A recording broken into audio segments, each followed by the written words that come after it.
வணக்கம் நண்பர்களே, welcome to my channel. இன்னைக்கு இந்த பதிவில் எதை பற்றி பார்க்க போகிறோம் அப்படின்னா, தூய்மை பணியாளர்கள் போராட்டம் பண்ணிகிட்டு இருக்கிறாங்க. அது ஏன் எதற்கு அப்படிங்கிற அந்த ஒரு தகவலையும், அது மட்டும் இல்லாமல் விசிக தலைவர் திருமாவளவன் அவர்கள் அவர் என்ன மாதிரியான ஒரு அரசியல் பண்ணிகிட்டு இருக்காரு அப்படிங்கிற அந்த ஒரு விஷயத்தையும் தான் இந்த வீடியோவில் நம்ம பார்க்க போகிறோம். வீடியோக்குள்ளே போகிறதுக்கு முன்னாடி நம்ம சேனலை சப்ஸ்கிரைப் பண்ணல அப்படின்னா தயவு செஞ்சு சப்ஸ்கிரைப் பண்ணுங்கள். உங்களுடைய ஒவ்வொரு சப்ஸ்கிரைப் தான் எனக்கு அடுத்தடுத்த வீடியோ போகிறதுக்கு அவ்வளோ மோட்டிவேஷன் சொல்லலாம். அது மட்டும் இல்லாமல் என்னுடைய கருத்துலேருந்து மாற்று கருத்துக்கள் இருந்துச்சு அப்படின்னாலும் அதையும் கமெண்ட் செக்ஷனில் பதிவிடுங்க. கருத்துக்கள் வரவேற்கப்படுகிறது. சரி, வாங்க வீடியோக்குள்ள போகலாம். முதல்ல இங்கே திருமாவளவன் அவர்கள் எந்த மாதிரியான ஒரு அரசியல் பண்ணுறாரு அப்படின்னு பார்க்கணும். ஏன் இதை நான் சொல்கிறேன் அப்படின்னா, இங்கே அந்த காரில் ஸ்கூட்டி மோதிருச்சு அப்படிங்கிற ஒரு இஷ்யூ போயிட்டு இருந்துச்சு இல்லைங்களா? அதோடைய எக்ஸ்டர்னாக இப்போ அவர் என்ன சொல்கிறாரு அப்படின்னு பார்த்தீங்கன்னா, அவர் காருக்கு முன்னாடி நின்று முறைச்சாரு. அதனால தான் எங்கள் ஆளுங்க போய் 4 தட்டு தட்டுனாங்க அப்படின்ட்டு ஒரு ஓப்பன் ஸ்டேஜில் அவர் சொல்கிறாரு. அதுக்கு அங்கிருந்தவங்க எல்லாருமே கைத்தட்டி ஆரவாரம் பண்ணுறாங்க. ஸோ இதனுடைய போக்கு எப்படி இருக்குது அப்படின்னு நீங்கள் பார்த்தீங்க அப்படின்னா, கொஞ்சம் ஒரு நிமிஷம் யோசிச்சு பாருங்களேன். இங்கே ஒருத்தங்க உங்களை பார்த்தாலே நீங்கள் அதுக்கு அடிப்பீங்க. அதுவும் இந்த 4 தட்டு தட்டுவாங்க அப்படின்னா எந்த மாதிரியான ஒரு அரசியல் நீங்கள் பண்ணுறீங்க, எந்த மாதிரியான விஷயத்தை உங்களை சார்ந்தவங்களுக்கு நீங்கள் கற்றுக் கொடுக்குறீங்க அப்படிங்கிற ஒரு விஷயம் இருக்குது. ஏன்னா இங்கே சாதாரணமாக ஒருத்தவங்க உங்களை பார்த்தாங்கன்னா நீங்கள் அடிக்க போவீங்களா? அதுவும் நார்மலாக இல்லைங்க, எத்தனை பேர் போட்டு அடிக்கிறாங்க. அதை நீங்கள் முதல் பதிவில் நீங்கள் என்ன சொல்கிறீங்க, அவர் ஆர்எஸ்எஸ் கைக்கூலியாக இருப்பார், இல்லைனா பிஜேபியோட ஆளாக இருப்பார், அவர் என்ன தாக்க முயன்றாரு, அதனால தான் எங்கள் ஆளுங்க அவரை தாக்கியிருக்கிறாங்க அப்படிங்கிற ஒரு கட்டுக்கதையும் விட்டீங்க. இப்போ மறுபடியும் என்ன சொல்கிறீங்க, என்னை முறைச்சி பார்த்ததுனால நாங்கள் 4 தட்டு தட்டணும் அப்படின்னு சொல்கிறீங்க.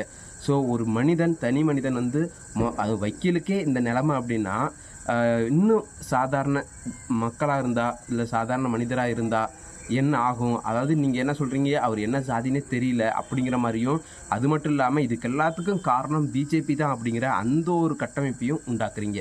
இங்கே திமுக கூட சேர்ந்து ஆகுனா எதாச்சும் ஒன்றா திமுக சொல்கிற ஒரே ஒரு விஷயம், பிஜேபி உள்ளே வந்துடும் அப்படிங்கிற மாதிரி நீங்களும் அதே பாணியை கையில் எடுத்துருக்கிறீங்களோ அப்படிங்கிறது தான் என்னுடைய கேள்வியாக இருக்குது. ஸோ இது உண்மையாலுமே நல்லதா, ஆரோக்கியமானதா அப்படின்னு பார்த்தா ரொம்ப மோசமான நிலைமைக்கு கொண்டுட்டு போகும் அப்படிங்கிற மாதிரி தான். ஏன்னா உங்களை சுற்றி இருக்கிற ஒரு இளைஞர் படையாக இருக்கட்டும், இல்லை உங்களை சார்ந்தவங்களாக இருக்கட்டும், ஸோ அவங்களுக்கு இந்த மாதிரியான ஒரு அரசியலை நீங்கள் கற்றுக் கொடுக்குறப்ப, ஸோ அவங்களுடைய பாதை எந்த அளவுக்கு போகும், நல்வழியாக இருக்குமா இருக்காதா அப்படிங்கிற அந்த ஒரு கேள்வி எல்லாமே நிறையா உண்டாகிட்டு தானே இருக்கும். ஸோ அதுக்காக தான் நம்ம சொல்கிறது. அதையும் தாண்டி முக்கியமாக இங்கே அவர்களுடைய நலனுக்காக நீங்கள் என்னென்ன விஷயங்கள் பண்ணியிருக்கிறீங்க அப்படிங்கிறது. ஏன்னா வேங்க வெயில் பிரச்சனையிலேருந்து நிறைய விஷயங்கள் இருக்குது. அதுக்காக உங்கள் கூட்டணி கட்சிகள் உங்களுக்காக சப்போர்ட் பண்ணியிருக்கிறாங்களா அப்படின்னு பார்த்தா அது கிடையாது. இன்னும் சொல்லப்போனால் நிறைய விஷயங்களுக்கு நீங்கள் அவங்களுக்கு முட்டு கொடுக்குறீங்க. ஆனால் அவங்க உங்களுடைய சமூக நீதிக்காக, இன்னும் சொல்லப்போனால் சமூக நீதினு சொல்கிற ஒரு விஷயமே பின்னாடி ஒரு விஷயம் மேட்ரு இருக்குது, மிகப்பெரிய சம்பவம் இருக்குது. ஸோ அந்த விஷயத்தை கூடயும் உங்களால் கேள்வி கேட்க முடியாத அளவுக்கு தான் நீங்கள் இருக்கிறீங்க. இங்கே உங்களை முறைச்சி பார்த்தா நீங்கள் அடிப்பீங்க பிடிப்பீங்க அப்படின்னு சொல்கிறீங்க. ஆனால் இன்னும் கொஞ்ச நாளில் 1 சீட்டுக்கும் 2 சீட்டுக்கும் நீங்கள் அவங்கள்ட்ட கையேந்திட்டு நிற்கிறப்ப இதே பார்வை மக்கள் உங்களை பார்ப்பாங்க. ஸோ உங்களுடைய அதிகாரம் வேணும் அப்படிங்கிறதுக்காக நீங்கள் அவங்க கூட எப்படியெல்லாம் உறவாடிட்டு இருக்கிறீங்க, 1 சீட்டுக்கும் 2 சீட்டுக்கும் அப்படிங்கிற அந்த ஒரு விஷயமும் இங்கே மக்கள் பார்க்க தான் செய்ய போகிறாங்க. லாஸ்ட் டைம் நீங்கள் பண்ண ஒவ்வொரு விஷயங்களுமே இங்கே மக்கள் நோட் பண்ணிட்டு தான் இருக்கிறாங்க. ஸோ அந்த மாதிரியான விஷயங்கள் தான் மறுபடியும் மக்கள் பார்க்குறப்ப, ஸோ உங்கள் மேலே இருக்கிற மதிப்பு அப்படிங்கிறது குறையுமா குறையாதா அப்படிங்கிறது இது மாதிரியே போயிட்டு இருந்துச்சுன்னா கண்டிப்பாக உங்களுடைய சைடில் இருக்கிற மக்கள் கூடயும் உங்களை மதிக்க மாட்டாங்க அப்படிங்கிற ஒரு நிலைமைக்கு நீங்கள் தள்ளப்படுவீங்க அப்படிங்கிறதான் உண்மையான விஷயம் கூட.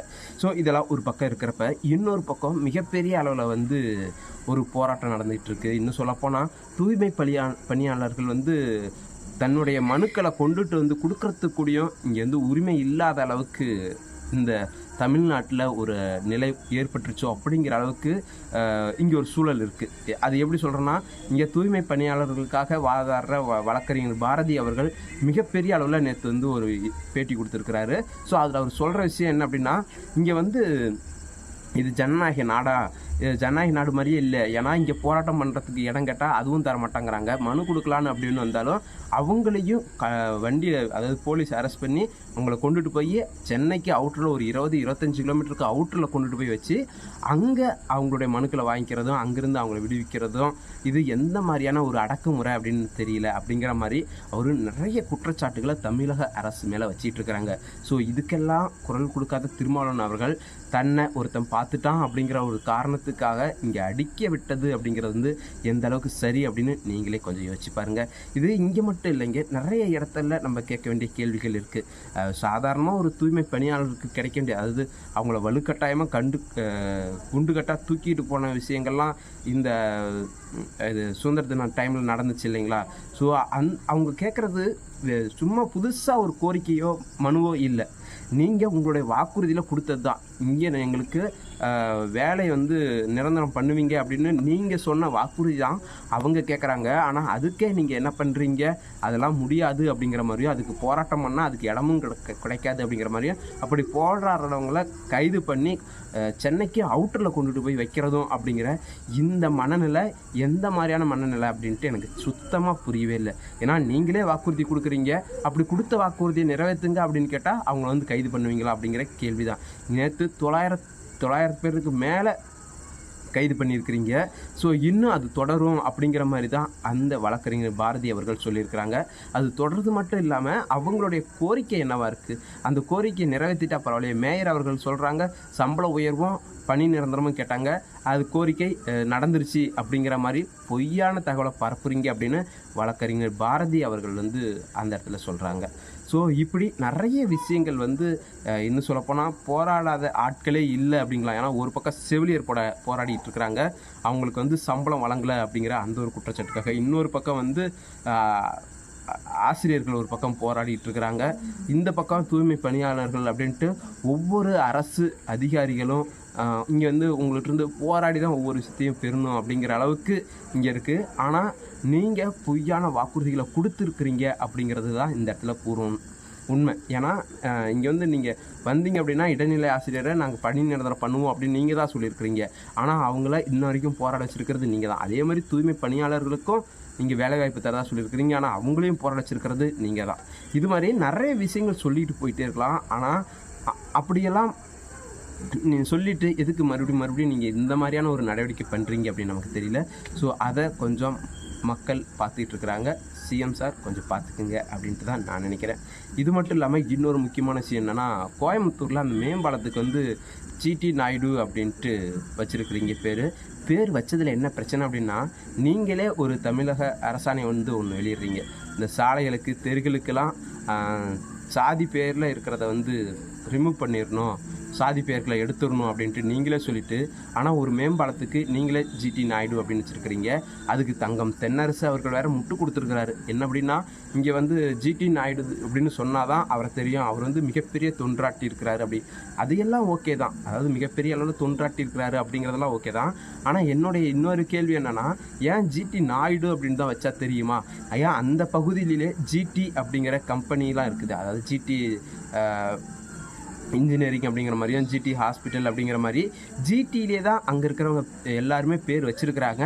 அது எல்லாருக்கும் தெரிஞ்ச ஒரு விஷயம் தான். ஆனால் நீங்கள் மட்டும்தான் அதை ஜிடி நாயுடு அப்படின்ட்டு வச்சுருக்கிறீங்க அப்படிங்கிறதும் சோசியல் மீடியாவில் மிகப்பெரிய அளவில் வந்து பேசிகிட்டு இருக்கிறாங்க.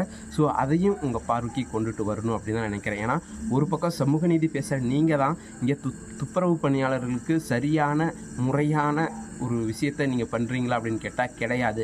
அப்புறம் நீங்கள் சமூக நீதினு சொல்லிக்கிட்டு இங்கே சாலையோரம் தெருக்குள்ளோரம் இருக்கிற ஜாதி பெயர்கள்லாம் எடுக்கணும்னு சொல்கிறீங்க. ஆனால் அதே நீங்கள் தான் மறுபடியும் பாலத்துக்கு ஜிடி நாயுடு அப்படின்னு பேர் வைக்கிறீங்க. இங்கே முன்னுக்கு பின் முரணாக நிறைய விஷயங்கள் நீங்களே பண்ணிகிட்டு இருக்கிறப்ப எப்படி மக்கள் இதை பார்த்துக்கிட்டு மறுபடியும் உங்களுக்கு வாக்களிப்பாங்க, இல்லை மறுபடியும் உங்களுக்கு சப்போர்ட் பண்ணுவாங்க அப்படின்னு நினைக்கிறீங்கன்னு எனக்கு தெரியல. ஏன்னா ஒரு பக்கம் பிள்ளைய கெல்லு விடவும் செய்கிறீங்க, இன்னொரு பக்கம் தொட்டியில் ஆட்டி விடுற மாதிரியும் நடிக்கிறீங்க. ஸோ இதெல்லாம் வந்து எல்லாருமே மக்கள் வந்து இப்போ எப்படி சொல்கிறது, எல்லாம் ஆண்ட்ராய்டு இருக்குது, ஃபோன் இருக்குது அப்படிங்கிறதுனால உடனுக்குடன் எல்லாத்துக்கும் செய்தி போயிட்டுருக்கு. அப்படிங்கிறதுனால உங்களுடைய நாடகம் அப்படிங்கிறது வந்து ரொம்ப ஓப்பனாக வெளியே தெரிய வந்துட்டுருக்கு அப்படிங்கிறதான் என்னுடைய கருத்து. அது மட்டும் இல்லாமல் அரசியல் களத்தில் வந்து ஒரு பக்கம் கூட்டணி எடப்பாடி பழனிசாமி விஜய் அமைப்பாரா அப்படிங்கிற ஒரு மாதிரியான ஒரு டாப்பிக்கும் போயிட்டுருக்கு. அதையும் தாண்டி இங்கே வந்து டிடிவி தினகரன், பிரேமலதா விஜயகாந்த் அவர்கள்லாம் இருக்கிறாங்க. ஸோ இவங்களாம் யார் கூட கூட்டணி வைப்பாங்க அப்படிங்கிற அந்த ஒரு விஷயமும் போயிட்டுருக்கு. ஸோ இதை எல்லாத்தையும் பார்க்கணும், உடனுக்குடன் அரசியல் அப்டேட் தெரிஞ்சுக்கணும் அப்படின்னா மறக்காமல் நம்ம ஊர் அரசியல் சேனலை சப்ஸ்கிரைப் பண்ணி வச்சுக்கிங்க.